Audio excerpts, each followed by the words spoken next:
네, 안녕하세요. 페북에 관한 모든 것입니다. 2주 만에 이렇게 다시 촬영을 하게 되는데, 일단 제가 이제 조금씩 블로그에 대해서 이제 댓글이 많이 달아오면서 제일 많이 물어보셨던 세 가지를 다시 취합을 해서 이거에 대해서 조금 질의응답을 진행하려고 간단하게 촬영을 했습니다. 첫 번째 1탄에서 이제 질문 세 가지 했던 거는 여기 이 창을 통해서 한번 확인을 해주시고요.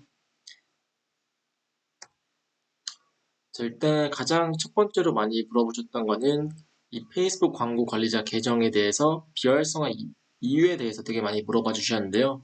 페이스북 개인 계정뿐만 아니라 뭐 비즈니스 계정, 광고 관리자 계정 전부 다 비활성화가 밑도 끝도 없이 되면은 되게 당황스러우실 겁니다. 그래서 이에 관해서 좀 이유를 5가지 추측할 수 있는 이유 5가지를 나열해 봤는데요. 첫 번째는 일단 페이스북의 실수입니다. 페이스북도 일단 실수는 합니다. 반복 가다가 정말 어이없게 어, 본인은 정말 깨끗한 광고를 진행을 했는데 페이스북의 실수로 인해서 광고가 갑자기 스톱이 되고 날아가는 케이스가 있어요. 그래서 이런 경우에는 당황하시지 마시고 그냥 재검토 요청을 하시게 되면은 하루 이틀 내에 다시 복구가 되실 겁니다. 이거는 링크를 한번 참고해 주세요. 두 번째는 이제 광고 정책 위반 행동. 항상 제가 말씀드렸던 것 중에 하나가 이 광고 정책을 뭐라고 말씀드렸는데, 아, 지금 보여지는 화면은 제 블로그에서 가장 많이, 최근 일주일 동안 많이 보여졌던 그 블로그 기반으로 보시면은 첫 번째가 이제 광고 계정 비활성화 대처 방법에 대해서 제가 블로그를 쓴 적이 있는데, 이게 항상 조회수가 높고 댓글이 많아서 이거에 관해서 지금 영상을 찍고 있는 겁니다. 그래서 일단 광고 정책 위반 행동으로 다시 넘어오면은 제가 이 페이스북 광고 가이드라인 준수하는 거에 대해서 이전 영상에서도 항상 눈을 설명을 했었는데 이 가이드라인을 정말 준수하는 게 되게 중요합니다. 페이스북이 점차 작년도부터 점차 이 정책이 강화가 되고 있고 유령 계정들을 점차 잡아내고 있기 때문에 만약에 본인이 생각하셨을 때에도 본인 광고가 조금 페이스북 광고 가이드라인에 적합하지 않는다고 생각하시면은 비활성화가 충분히 될 가능성이 있고요. 이런 케이스는 복구하기가 많이 힘듭니다.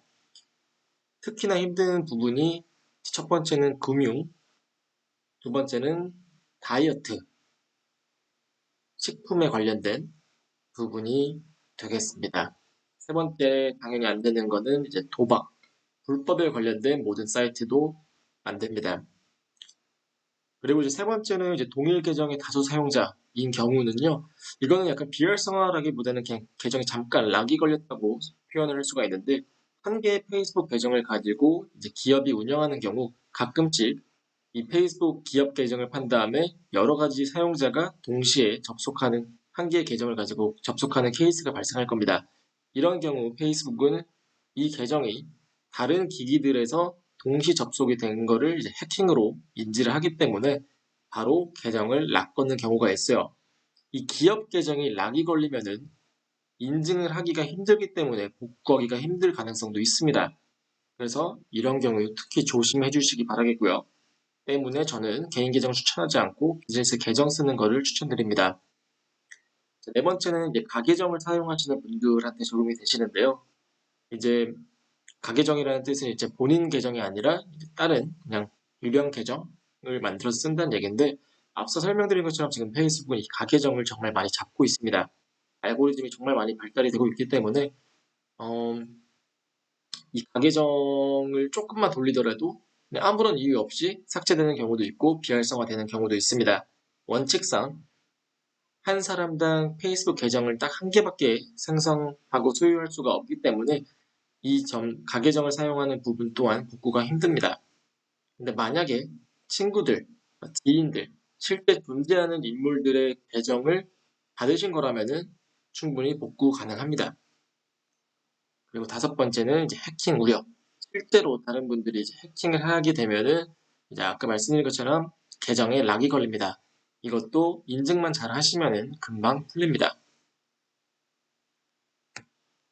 자, 두 번째로 많이 여쭤보신 것 중에 하나는 이제 페이스북 광고 검토 시간에 대해서 많이 여쭤봐 주셨습니다.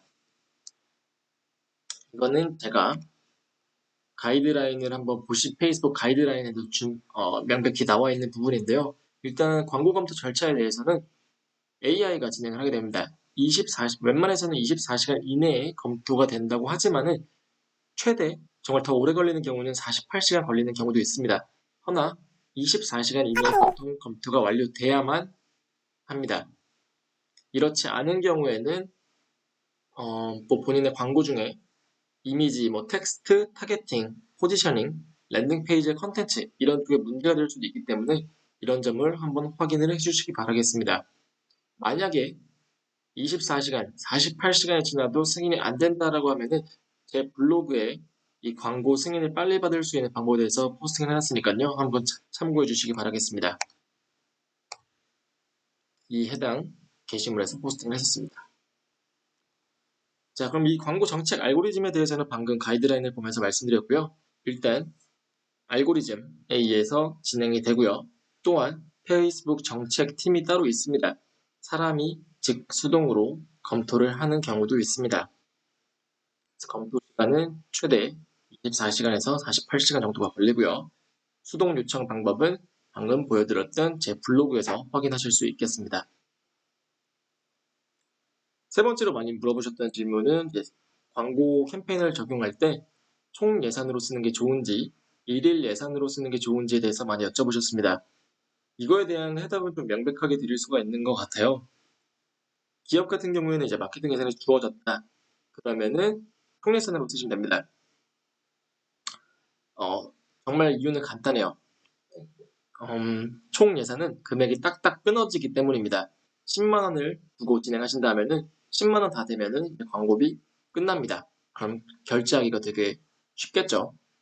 허나 일일 예산 같은 경우에는 오차 범위가 조금 있기 때문에 하루에 10,000원으로 진행하신다 하더라도 10,000원이 딱 떨어져서 청구가 되는 건 아니기 때문에 이 부분은 주의해 주세요. 그래서 주어진 예산이 있는 경우에는 총 예산을 추천드리고 조금씩 효율을 보면서 최소 마케팅 예산을 잡고 그에 따라서 일일 예산을 계산하시고 조금씩 효율을 찾아가는 방식을 선호하신다면 일일 예산을 추천드리겠습니다. 이상으로 이제 세 가지 질문에 대해서 조금 답변을 해드렸고요. 이 외적으로도 궁금한 게 있으시다면은 댓글로 남겨주시면은 간단한 거는 제가 답변으로 드리고 아니면은 제가 다음 영상에 촬영으로 뵙도록 하겠습니다. 감사합니다.